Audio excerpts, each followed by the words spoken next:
poder aprender a leer mejor la Biblia debemos de adoptar un paradigma distinto al que se nos ha enseñado culturalmente, históricamente. Y este mejor paradigma es leer la Biblia como una historia que apunta a Jesús.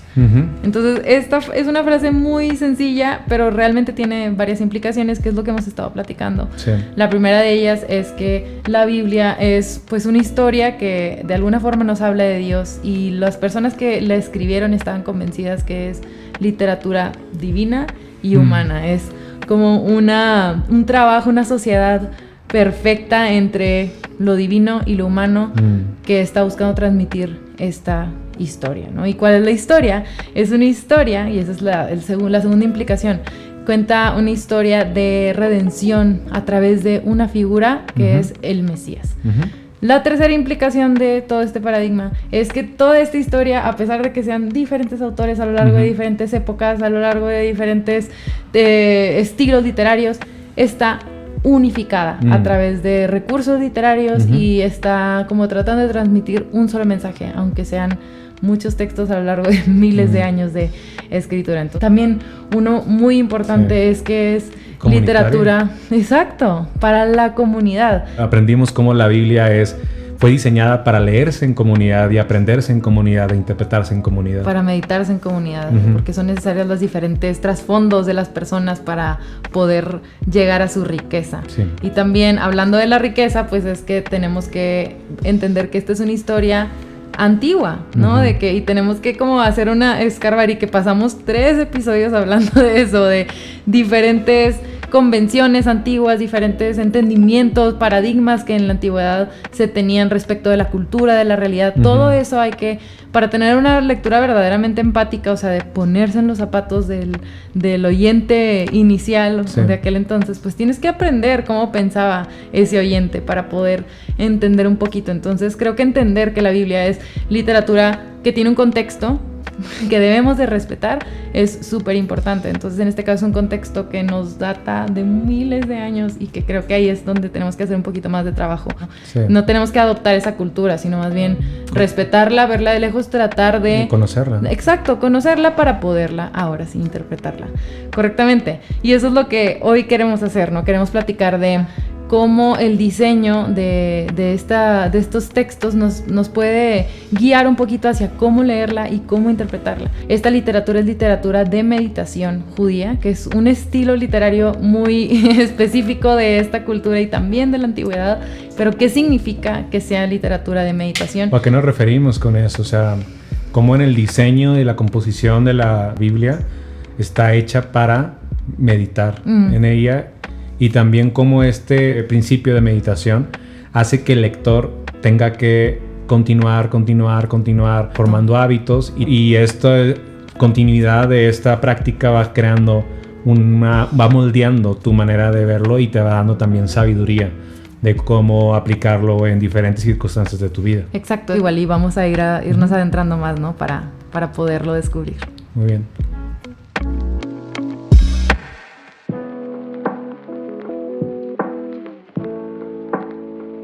Pues bueno, aceptémoslo, la Biblia no es clara. O sea, no hay tal cosa como que muy claramente ahí dice que estamos haciendo un error. O sea, realmente la Biblia no está diseñada para ser clara. Desde que se compuso para ser complicada en lectura, y justamente para que no pudieras llegar a ella a menos que tuvieras una actitud de meditación constante, de escarbar, de detectar todos los diferentes patrones. Es como un rompecabezas. O sea, eso es algo que tenemos que partir de eso, de que la Biblia no vas a encontrar el significado así nada más tan fácil. Sí, creo que es algo que nosotros como modernos también debemos de ajustar un poquito ese paradigma, de que nos han enseñado que un mensaje debe estar siempre súper claro, y asumimos que la Biblia está haciendo eso, pero en realidad no lo está haciendo. O sea, no es algo que puedas a lo mejor entender a la primera. De hecho, me acuerdo de esta comunidad intertestamentaria, o sea, cuando estaban como antes del Jesús y después del Antiguo Testamento, en ese tiempo intertestamentario, existió una comunidad de personas que dijeron, hombre, ya estuvo, la comunidad aquí judía está bien corrupta, de que los sacerdotes, las autoridades religiosas no saben ni qué onda, entonces se aislaron al desierto y crearon su propia comunidad de como vamos a atesorar de verdad las escrituras y dejar que la sabiduría de las escrituras nos guíe. Esta comunidad se le llamó Qumran. Y ellos, han habido descubrimientos arqueológicos y ahora sabemos que para poder ingresar a esa comunidad, o sea, si tú querías de que no, sabes que yo también quiero ser parte, yo quiero como guardar y preservar el amor por las escrituras y ser súper fiel a eso, para poder entrar y ser parte de esa comunidad tenías que de alguna forma comprobar que llevabas al menos 10 años leyendo y meditando en las escrituras. O sea, no era como que sí, pásale, venga, de que es porque obviamente esto está muy claro y ya lo entendiste con una que fuiste a la sinagoga a escuchar, ¿no?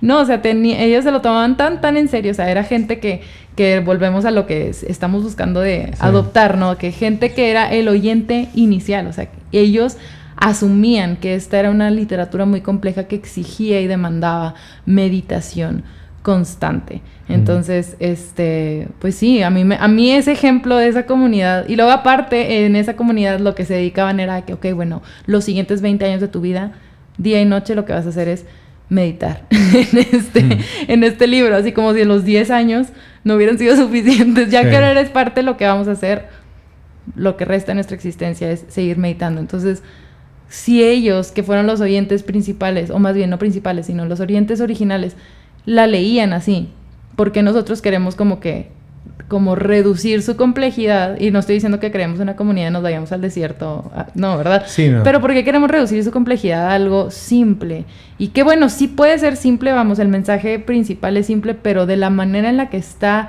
transmitido ese mensaje no es simple, no es una galleta de la suerte, ¿no? O sea, no es de que, el abrí y de que el mensaje que viene ahí de que ve hacia adelante, triunfarás. Ya me quedó claro. Ya, gracias. Y, o sea, no, nada que ver. O sea, y eso es lo que constantemente hacemos al abrir la Biblia. O sea, estamos abriendo galletas de la suerte o incluso vamos dándonos como estas reglas o formas o cosas que nos vengan a hacer aplicación práctica a mi día a día, y es un compromiso de por vida. Exacto. El leer la Biblia.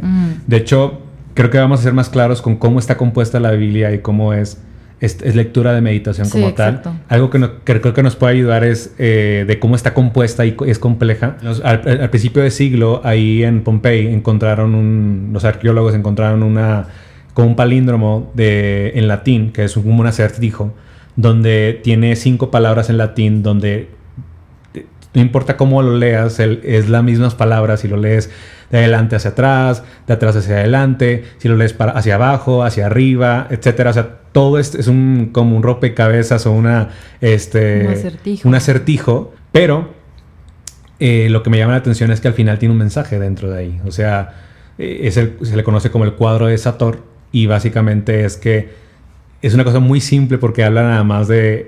son 5 palabras. 5 palabras, ¿no? Y habla de que es el agricultor que se llama Arepo, ¿no? Arepo. Ajá. Con sus asadón, cuida su, digamos, su cosecha, ¿no?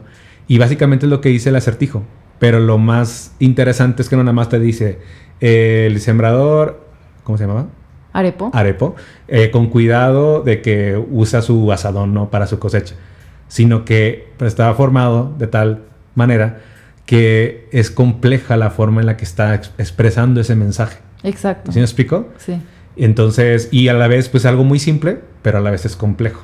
Sí, exacto, porque bueno, lo que según yo tengo entendido es que tú puedes leer ese mismo texto, es como el de Anita Lava Latina, pero de qué nivel intenso, haz de cuenta, que tú lo puedes leer de adelante para atrás, de arriba para abajo, en medio, y siempre te va a decir ese mismo acertijo, ¿no? Entonces, creo que, obviamente la Biblia es mucho más compleja que eso, pero creo que ese acertijo, como dices tú, sí nos enseña, porque así está diseñado, o sea, para que si la lees de enfrente para atrás, de atrás para enfrente, de en medio, ¿y todo está tratando de decirte el mismo mensaje? Sí, o sea, es simétrico. Ajá. ¿Sí me explico? O sea, artístico. Sí, o sea, acertijoso. Los contrastes de que, oye, mira, esta letra... Sí existe esa palabra que acabo de decir. Pero esta letra de que justo es la misma letra de la otra palabra que es... ¿Sí me explico? O sea, puedes detectar como estos elementos en común en las 5 palabras. O sea, es algo... increíble. Anita Lava Latina, dices, wow. Si lo digo al revés... ¡Oh, por Dios! La primera palabra... O sea... Y la Biblia también está compuesta de esta forma, de tal que es las mismas temáticas, es simétrica, tiene muchas cosas que si lo lees, o sea, no es lineal, o sea, si lo lees hacia el final y hacia adelante, vas a encontrar muchas cosas que tienen en común y al final te dice un mensaje. Exacto. Y siempre vas a encontrar el mismo mensaje. Correcto. Eso está bien loco. Sí.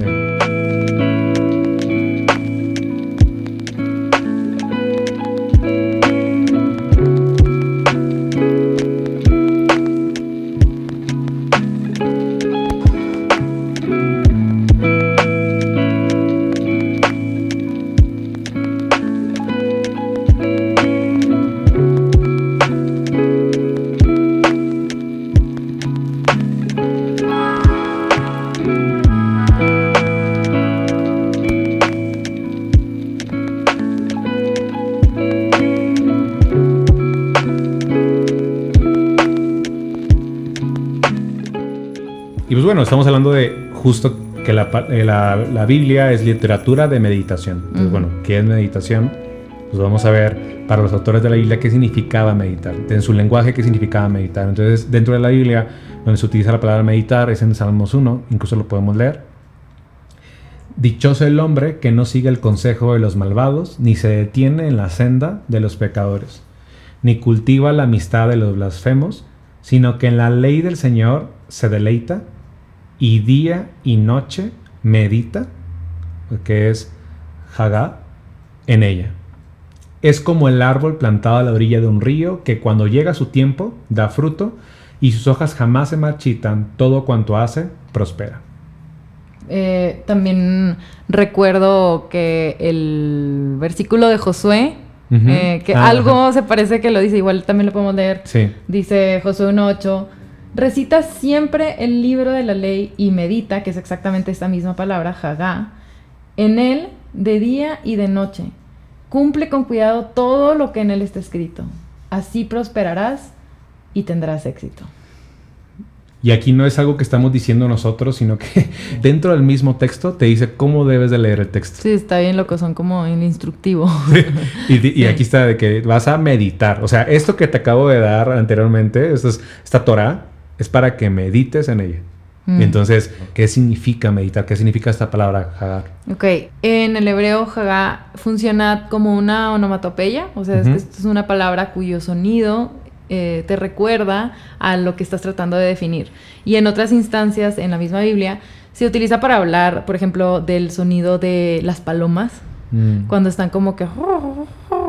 ¿verdad? Wow, Ay, perfecto. Wow. Hasta yo me impresioné. Y también en otras instancias, como en Isaías, se utiliza esta misma palabra, Hagá, para describir como lo que hacen los leones o un cachorro de un león cuando está sobre su presa y que le está consumiendo. Entonces está como, ¿no? Como comiendo, pero haciendo este sonido que habla de como estoy muy concentrado aquí comiéndome esto, sí, ¿no? Sí, sí. Y estoy... Entonces, llama la atención que si está utilizado para hablar de este sonido bajo y como gutural que se usa cuando un animal está como muy concentrado, llámese una paloma o en este caso de un cazador, un animal cazador muy concentrado, engullendo su presa, su comida. Entonces que te digan, bueno, como eso, ese sonido bajo y concentrado, constante, murmullo. Eso es, exacto, ese murmullo, eso es lo que le debes de hacer a las escrituras, según el Salmo 1, ¿no? Que dice que la persona bienaventurada como que consume y se concentra y está así, y entonces y para como que hablando así hacia sí mismo, ¿no? Exacto, como en esta, pero no nada más por hablar para hacia sí mismo, sino porque estás muy concentrado, así como me imagino lo está el león devorando su presa, de que estoy comiendo esto. Invertido. Exacto. En esta actividad, ¿no? Exacto, súper exacto, creo que es eso, invertido en la actividad. Estás tanto tiempo, día y noche, según este texto, ¿no? O como le decía el Señor a Josué, ¿no? Ajá. De que día y noche invertido en estos textos para que de pronto, bueno, yo no sé tú, pero cuando estás día y noche en algo, eso se vuelven las ideas en las que piensas o de las que te inspiras para interpretar lo que te pasa día a día, para ayudar a otras personas, se vuelve tu vocabulario, te transforma, te va Exacto, te va moldeando. Sí, totalmente. O sea, estás en situaciones diferentes a ese contexto y como está dentro de tu... Esa es tu reserva. O sea, va saliendo, va brotando, ¿no? Y cuando hablo de brotar también me recuerda justo lo que habla también el Salmo, de cómo esta misma meditación lo asemeja a como un árbol que va echando raíces en un río, ¿no? Y se va alimentando y va cada vez haciéndose más profundas esas raíces y va nutriéndose día con día y cómo la vida de esta persona es un fruto constante porque está acercándose cada vez más a la vida. Y de hecho, también otra cosa que creo que es importante remarcar es que si en el mismo texto se está diciendo léela y medita en ella y consúmela e inviértete día y noche, es porque la implicación más bien es que hay suficiente material en el cual invertirse y leer y concentrarse durante toda una vida. O sea, no es de que, bueno, esta noche sí, no, o sea, si te está invitando a que le hagas eso es porque hay suficiente. Es como una caverna súper profunda con diferentes cavernas y si tú luego taladras para acá te vas a encontrar más cavernas. O sea, lo que te está diciendo es que esta literatura, estos textos son tan ricos que no te los vas a acabar, ni aún que estuvieses meditando en ellos día y noche toda tu vida. Entonces, la insistencia, creo yo, bueno, al menos mi insistencia, no sé si es la tuya, es de que ¿por qué queremos reducirla a solo una cosa? O a de que lo que voy a aplicar hoy, ¿sabes? O sea, no, creo que cuando queremos hacer eso, bueno, yo no sé tú, pero a mí me estresa como que esa como tarea de tengo que entenderla a la primera, o al menos hoy lo que estoy leyendo, y tengo que aplicarlo, y tengo que vivirlo, y tengo que modelarlo a alguien más. Es como, hay material aquí para aventar para arriba y para meditar y para dejar que me transforme para toda una vida, según los mismos autores. Entonces creo que hacemos bien si la dejamos que simplemente nos transforme, y que creo que nuestra tarea simplemente es estar ahí y estar como estos animalitos, ¿no? Estar concentrado, estar invirtiéndome, estar murmurando hacia mí mismo y hacia otras personas, hablándolo, de que constantemente, y dejar pues que sus efectos, así como el río constante el efecto que tiene sobre unas raíces de un árbol plantado, pues es fruto constante y es crecimiento eventual, ¿no? Y bueno, creo que estamos todavía muy por encima, ¿no? De este concepto de que la Biblia es literatura de meditación, pero creo que podemos irnos ya a ejemplos claros, ¿no? Claro. Y esos ejemplos nos van a dar mucha luz de que no podemos leer e interpretar la Biblia sin meditar en ella. Wow. Entonces, ahorita creo que con estos ejemplos que vamos a ver nos va a quedar muy claro cómo la Biblia está diseñada complejamente para que no pueda simplemente ir directo como acá, o sea, sí, aventarte. Que a lo mejor y te vas a perder del significado si no estás como jagá en ella. Entonces vamos a jagá en varios ejemplos. En varios ejemplos. Me parece.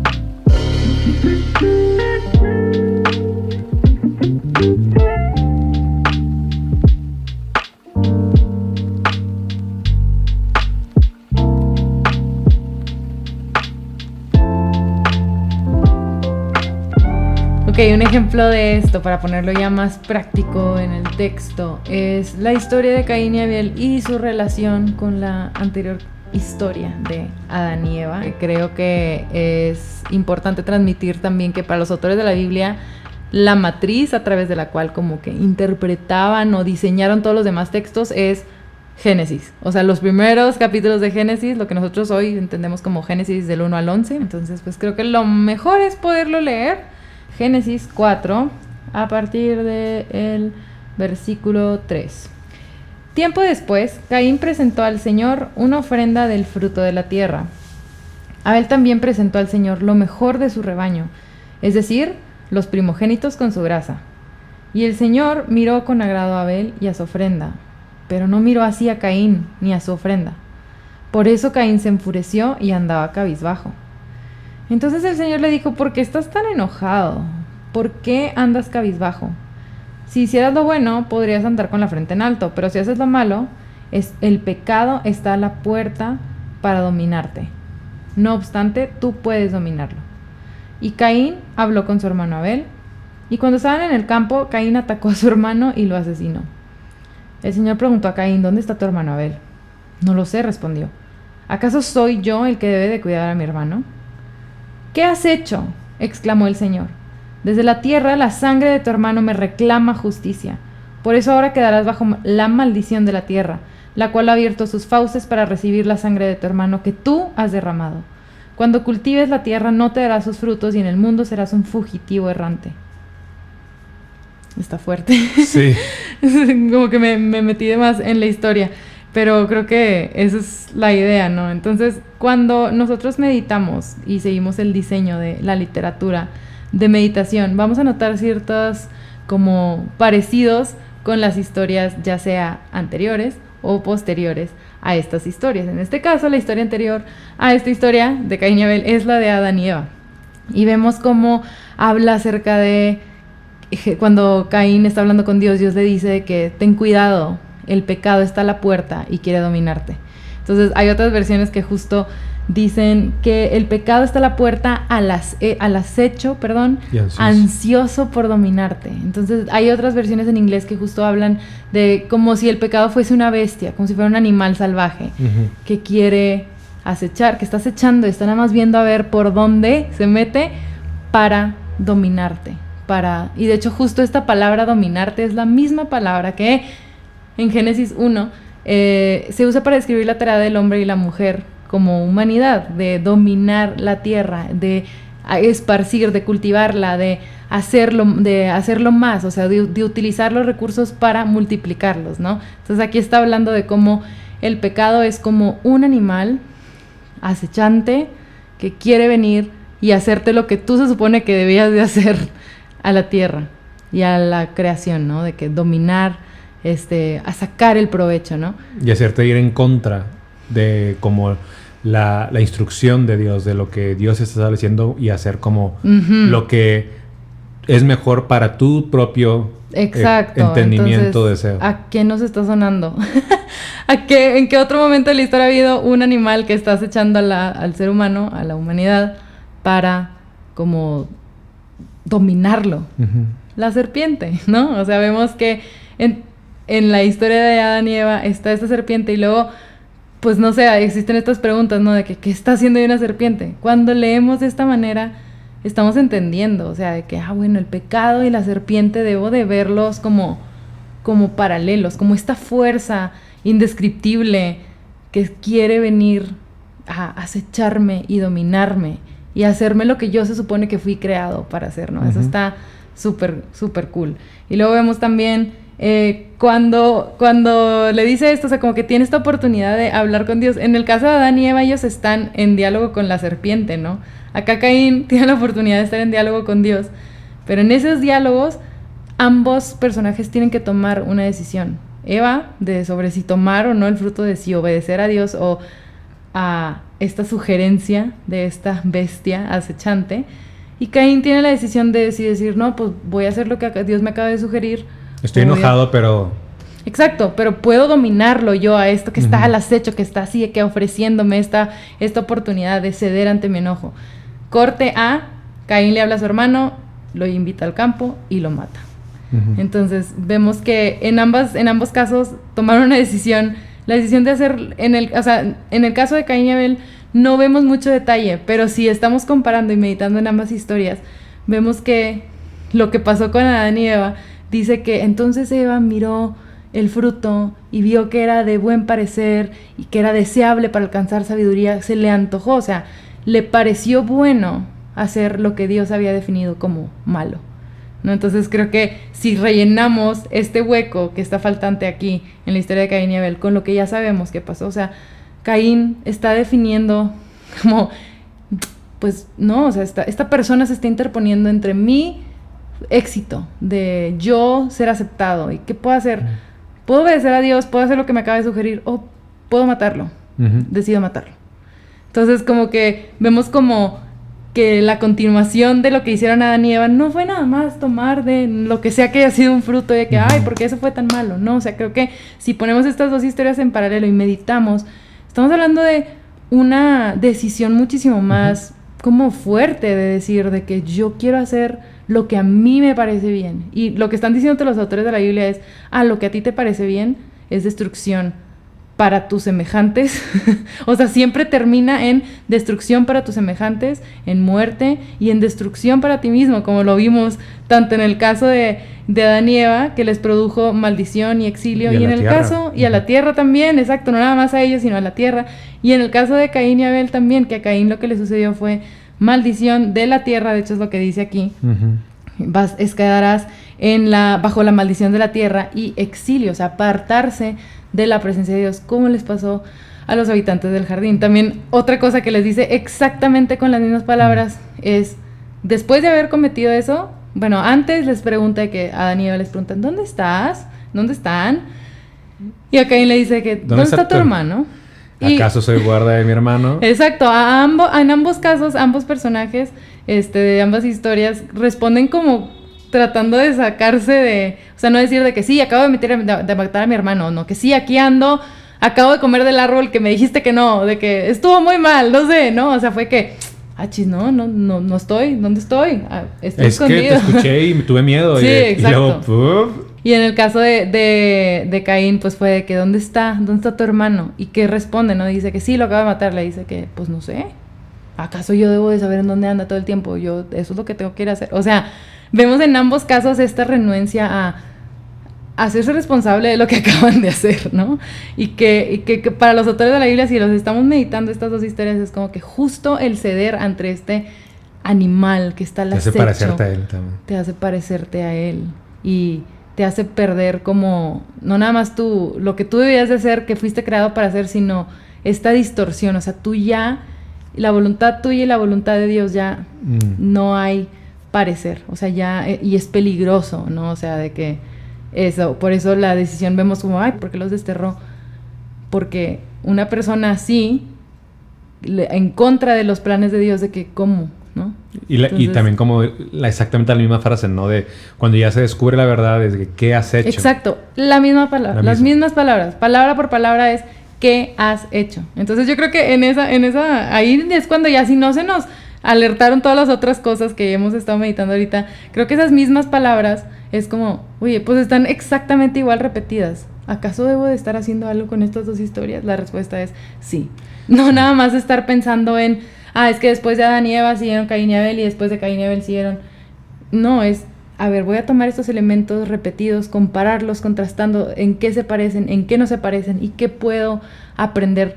¿Qué me dice uno después de lo que no me dijo el otro? ¿Qué me dice el otro de lo que no me dijo el que está después? Todo este tipo de cosas y toda la riqueza y la profundidad. Y ya entiendes, no es de que, la Biblia es un documento ridículo que habla de serpientes parlantes. No, o sea, ¿cómo va a ser ridículo que te está hablando de una cosa tan profundo del deseo de la humanidad que es, yo quiero hacer esto que me parece bien a mí?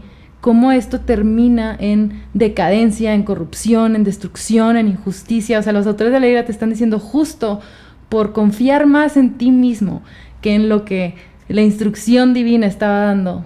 Esa es la razón por la cual hoy estamos como estamos. Están como dando un postulado teológico y ético del bien y el mal. O sea, a través de un diseño que no está hecho como nada más para irte de una rápida vista de que, sí, qué padre, qué bonito, uy, ay, qué feo, porque dice eso. Ajá. O sea, hay justamente un plan para que ambas historias estén paralelas y sean de esa forma. Y ahorita nada más nos fuimos con las primeras páginas de la Biblia. Exacto. O sea, esto que estamos haciendo es hacerlo con todas las demás historias, ¿no? Exacto, sí. Por ejemplo, en Salmos 1 podríamos también meditar acerca de esto.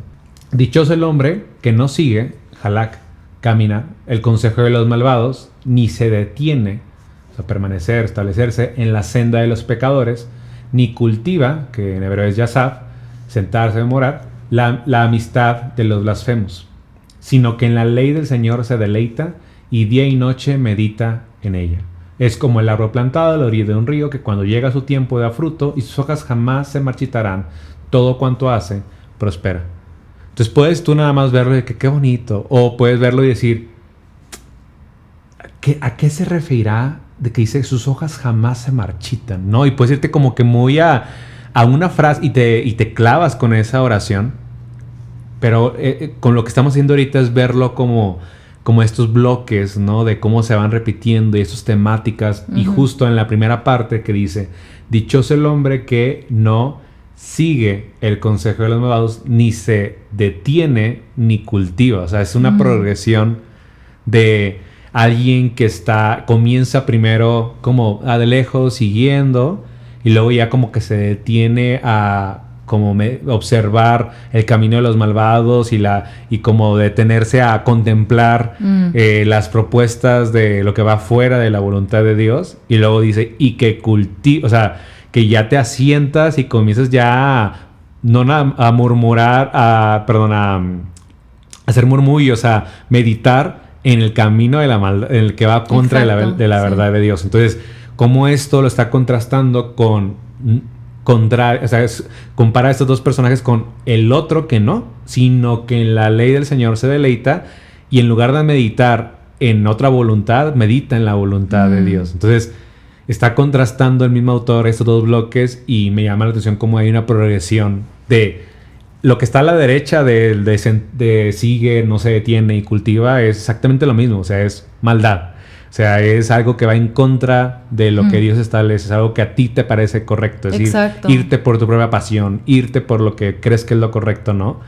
Pero es una progresión. Entonces, estos mismos hábitos te pueden llevar a que seas un árbol que no da fruto. Entonces, es una forma también en la que podemos... O sea, como podemos darnos cuenta que la Biblia no está hecha nada más para hacer las cosas rápido, sino que está diseñada para que meditemos en ella. Y de hecho, ahorita que hablas de este salmo, me acuerdo porque he estado leyendo Jeremías en esta semana, y Jeremías 17 literalmente usa esta misma imagen del árbol junto a corrientes de agua, cuya hoja no marchita, pero en vez de el hombre que no camina, no se para y no se sienta con la maldad, dice, dichoso el hombre que confía en Jehová.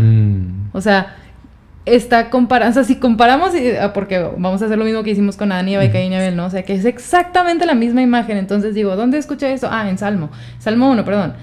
Entonces, de que junto, y entonces estoy viendo en qué se parecen, en que están igual en la parte de lo del árbol y las corrientes, y que su fruto va y su hoja nunca va a caer y su fruto está siempre. Entonces, pero arriba, en vez de hablar de que él medite en la ley y que no se detiene con los malvados, está hablando de confiar en Jehová. Entonces, confiar en Jehová se puede como igualar a decir, no sé, o sea, hay otras propuestas en el mundo como la de la serpiente o la de Dios, pero yo voy a confiar en que la de Dios es la mejor para mí, aunque yo estoy viendo aquí esta opción y me parece muy deseable, y me parece que es lo mejor para mí, pero no es lo que Dios me acaba de decir. Voy a confiar en Él. Y, o sea, entonces acá está diciendo, y en su ley medita de día y de noche, se regocija. Eso es confiar en Dios, no nada más de que ¡qué maravilloso es la Biblia! O sea, no, es como mi seguridad está en tu instrucción, lo que sea que tú hayas dicho, que en aquel entonces fue solo, hey, coman de todo, sean felices, multiplíquense, triunfen por la vida, nada más, este es el límite. En aquel entonces esa fue la instrucción, y ya después vemos cómo sigue la Biblia y hay muchas otras instrucciones, pero esa misma sabiduría de lo que tú acabas de decir, tu palabra es eso, eso es, y confío en eso, y eso es lo que hago, y descanso en ti, y entonces me convierto en esta misma persona de la que hablaba el salmista, que se convierte en una persona que se la pasa meditando y llenándose de la palabra de Dios. No sé, a mí me parece, me pareció bueno sacarlo porque lo acabo de leer y digo de que, no sé, medito en estas dos cosas y digo que Dios, ya sé que es confiar. Creo que puedo entender un poquito más cómo se confía en ti, a qué te refieres, ¿no? A no ceder ante estas otras propuestas que existen y que me están diciendo, haz lo que te parece bien a ti. Y es de que no, creo que eso no es lo mejor. Voy a pausar, voy a confiar en ti.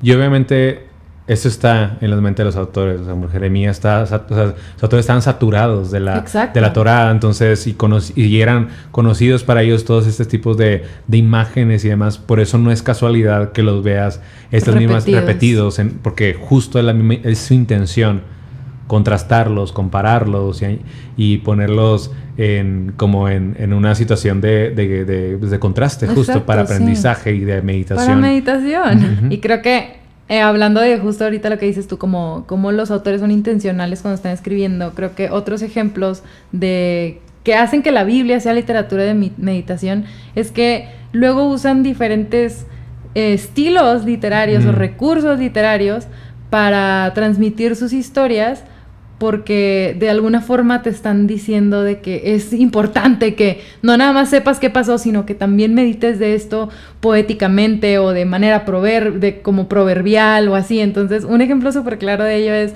el Éxodo. O sea, la historia del Éxodo, vemos literal lo que nosotros consideramos como capítulos, pero bueno, así, de seguido en el rollo, ¿no? De que Éxodo, cuando sucede el Éxodo, hay un recuento de los hechos, ¿no? Creo que igual estaría bien leerlo. Uh-huh. Dice Éxodo 14:8: el Señor endureció el corazón de Faraón, rey de Egipto, para que saliera en persecución de los israelitas, los cuales marchaban con aire triunfal. Todo el ejército de Faraón, caballos, carros, jinetes y tropas de Egipto salió tras los israelitas y les dio alcance cuando ellos acampaban junto al mar, cerca de Pi Hahirot y frente a Baal Zephón. O sea, vemos como hechos, ¿no? O sea, ajá, que sí, dónde estaban, sí. Como que muy ahí está, ¿no? Sí, narrativa al punto y como pues no tan divertido. No sé, o sea, como que esta es la historia, ¿no? Sí, los hechos, la data, ¿no? Exacto, los datos. Exacto. Y luego vemos el siguiente capítulo, Éxodo 15. Iré tras ellos y les dará alcance, alardeaba el enemigo. Repartiré sus despojos hasta quedar hastiado. Desenvainaré la espada y los destruiré con mi propia mano.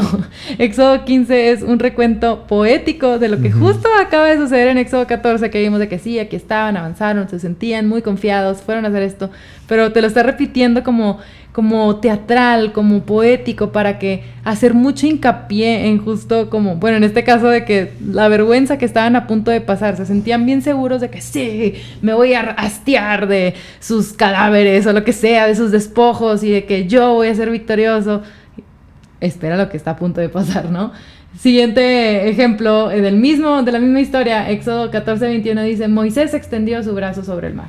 Y toda la noche el Señor envió sobre el mar un recio viento del este que lo hizo retroceder, convirtiéndolo en tierra seca. Las aguas del mar se dividieron y los israelitas cruzaron sobre tierra seca.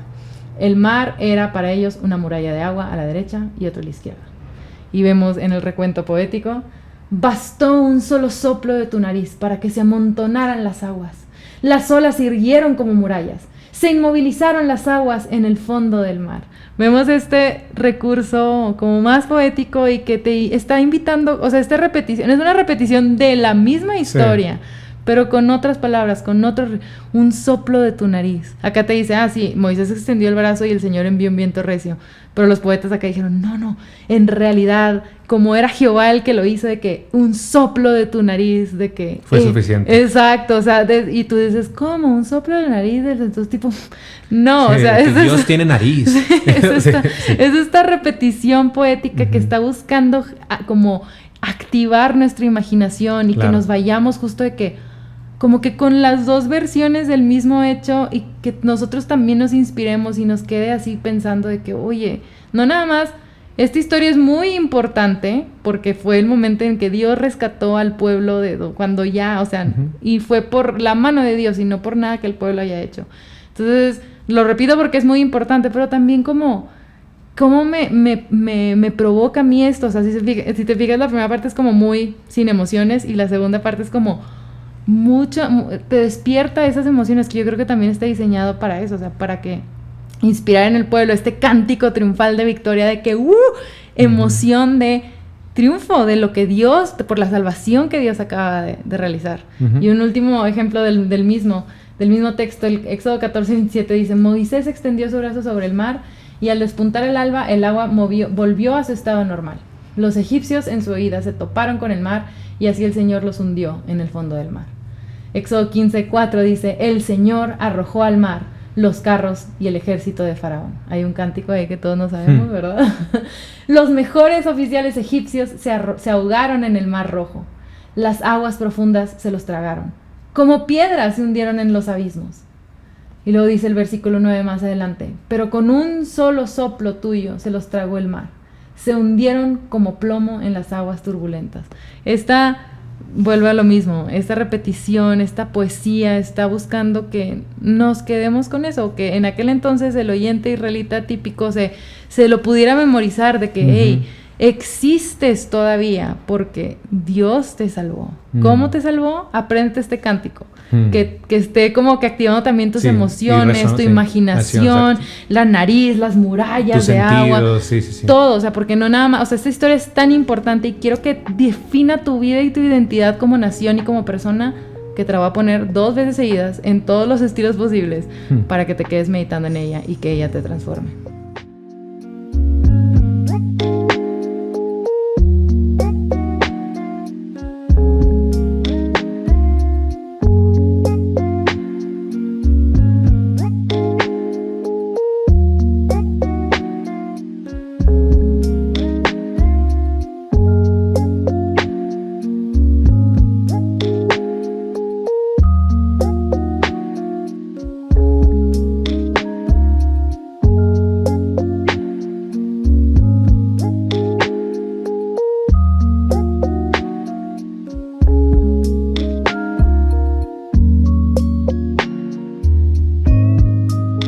Después de ver todos esos ejemplos quedan ciertos aprendizajes, ¿no?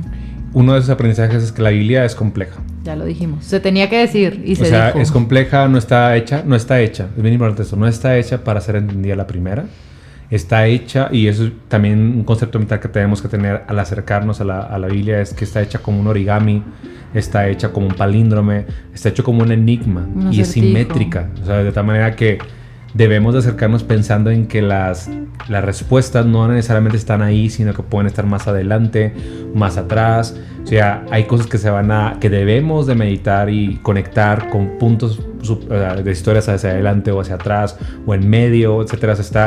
Esa es la forma en la que debemos de acercarnos a la Biblia. Y otro aprendizaje que podemos tomar de esto es que la Biblia se interpreta a sí misma. No fue diseñada para que se interpretara con elementos externos a lo que está dentro de ella. Por ejemplo, no tomar las palabras que se encuentran dentro del texto, tienen un lenguaje, un significado original desde cuando fueron escritas, y no fue diseñada para que nosotros tomáramos de esas palabras y las contrastemos con nuestro lenguaje o diccionario moderno, ¿no? Claro. Buscar en la Real Academia qué significa meditar, ¿no? Entonces, obviamente, todo eso está cargado con muchas contexto cultural moderno, pensamientos que no estaban en esa época. Entonces, creo que un aprendizaje importante es poder ver cómo el texto en sí mismo tiene estos elementos que, al contrastarlos con historias hacia adelante o hacia atrás, te va dando ya el significado, el propósito de esas narrativas. Que los autores querían decir. Justamente porque dentro de ellos se tenían saturados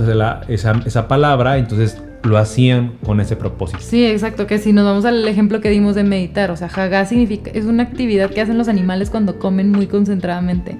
Y el hecho de que ellos decidieran apropiar esa palabra para usarlo con su significado habla de justo esto que estás diciendo, de que cada vez que leas meditar en la Biblia te debe de prender el foco de lo que hacen los animales, la concentración, pero ya ellos le dieron su significado dentro de su contexto, y eso es muy importante. Creo que no utilizar como símbolos ajenos al texto, o cosas que pues le vayamos a imponer algo que vaya a irrumpir con la agenda y el significado de que los autores querían transmitir. Eso es como muy importante. También, otro aprendizaje de estas lecturas y estas meditaciones es que la Biblia utiliza recursos o técnicas para escribir muy estilizadas o muy artísticas, que si nosotros desconocemos, pues nos va a pasar de noche, ¿verdad? Esa riqueza, ese aprendizaje, esa oportunidad para meditar. Entonces, uno de los recursos o de las técnicas que utiliza es la simetría. Lo vimos, por ejemplo, en el Salmo 1, ¿no? Que hay este claro balance, ¿no? De que los malvados versus la persona que medita, exacto, que medite, que confíe en Dios, ¿verdad? Y cuál es el resultado, ¿no? Vemos este tipo de ejemplos a lo largo y ancho de las escrituras, pero también lo vemos en cómo está formada. Por ejemplo, un ejemplo de esto es la simetría que podemos ver en la formación o en el acomodo de la Torá, o sea, de los primeros 5 libros del Tanakh, que te deja ver de que fue un diseño como inteligente e intencional. Esta simetría, este acomodo nos deja ver que querían hacer algo más que un proyecto artístico hermoso, que sí lo es, pero también a través de estos recursos transmitir el mensaje. Por ejemplo, en la Torá vemos que tiene la forma como de un sándwich, de un lonche, ¿no? De que los 2 panes y en el centro también hay ciertos elementos que se repiten, pero que son parte de una unidad. O sea, es un todo, no es nada más de que un pan o la mayonesa, sino es una unidad. O sea, y todas esas repeticiones nos ayudan a ver de que, pues, el orden, pero también el mensaje. Por ejemplo, inicio y final, Génesis y Deuteronomio, ambos libros terminan o tienen su clímax con un gran patriarca, llámese Jacobo, Israel en el Génesis, o Moisés en el Deuteronomio, dando profecías a los 12 hijos de Jacob o a las 12 tribus ya bien establecidas, y justo en momentos climáticos de la historia, ¿no? Entonces esto nos deja ver de que aquí están los 2 panes, ¿no? Uh-huh. Y luego en el centro vemos que le sigue Génesis, Éxodo, y antes de Deuteronomio están Números, uh-huh. Y estas dos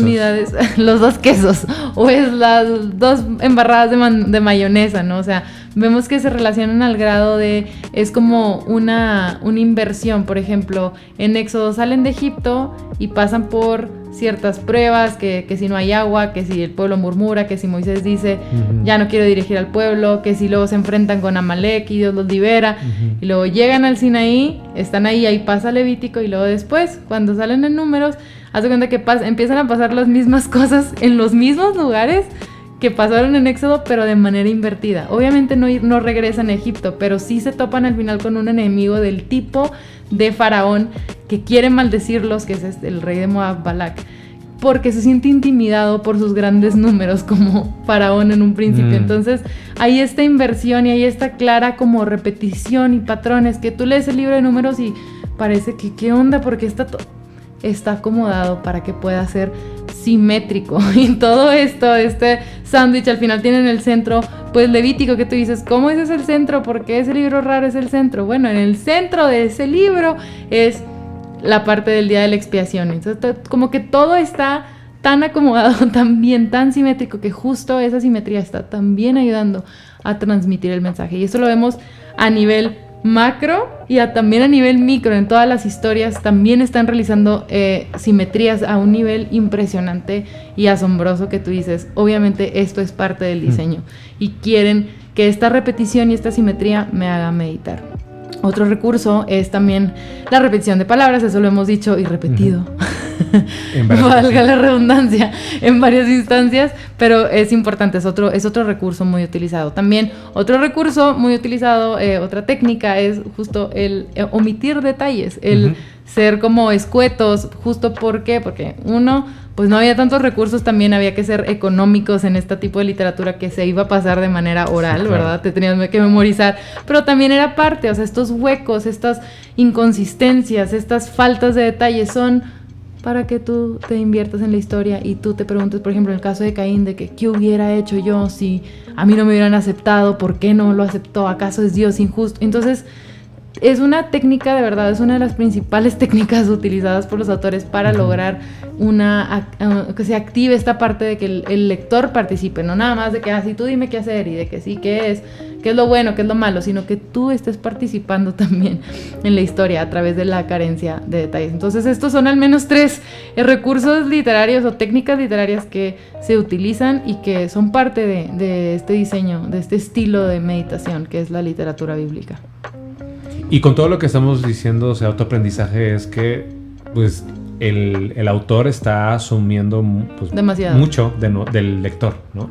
Él da de antemano que es... Que entendiste todas estas simetrías. Sí, claro, es de que sabes cómo, o sea, yo espero, o sea, como que no está preguntando de que no, es que ellos están acostumbrados a leer Disney, así, o sea, como que... A que todos se los den bien fácil, él ya a la primera. Ya asume que el lector es alguien que se dedica a pensar, a meditar, a escudriñar. Es como el lector de Salmo 1. Sí, o sea, Y por eso no dice muchas cosas, por eso da por hecho muchas ideas, muchos conceptos y conclusiones culturales que ellos tienen, porque pues está esperando que el lector se invierta en los textos para poder sacar el significado, porque está asumiendo que el lector es como de su misma condición, ¿no? Exacto. Entonces es un aprendizaje que nos podemos llevar de esto. Sí, súper importante, porque creo que dista mucho de lo que nosotros hacemos y justo cómo nosotros transmitimos mensajes, que es de que no asumas nada, haz de cuenta que nadie te entiende, trata de ser lo más claro posible, porque lo más importante es que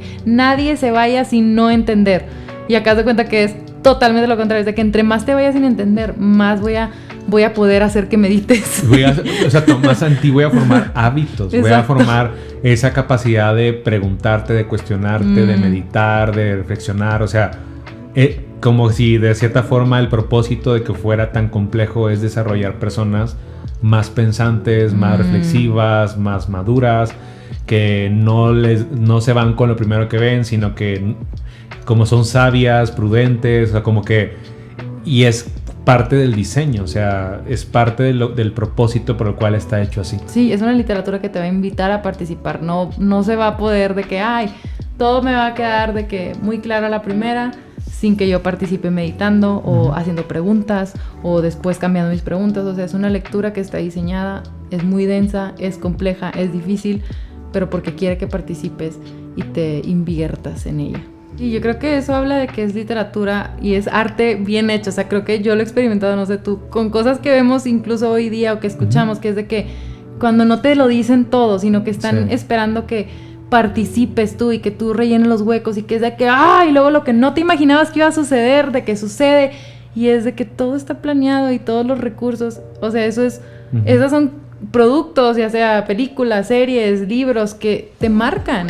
Y se vuelven parte de ti, de tus recursos, Yo creo que la Biblia está diseñada también así, o sea, es arte, pero arte divino, que tiene un mensaje importante para la humanidad. Bueno, al menos eso es lo que los cristianos consideramos, ¿no? Entonces, sí es importante considerar eso para ir cambiando nuestra manera de leer literatura de meditación.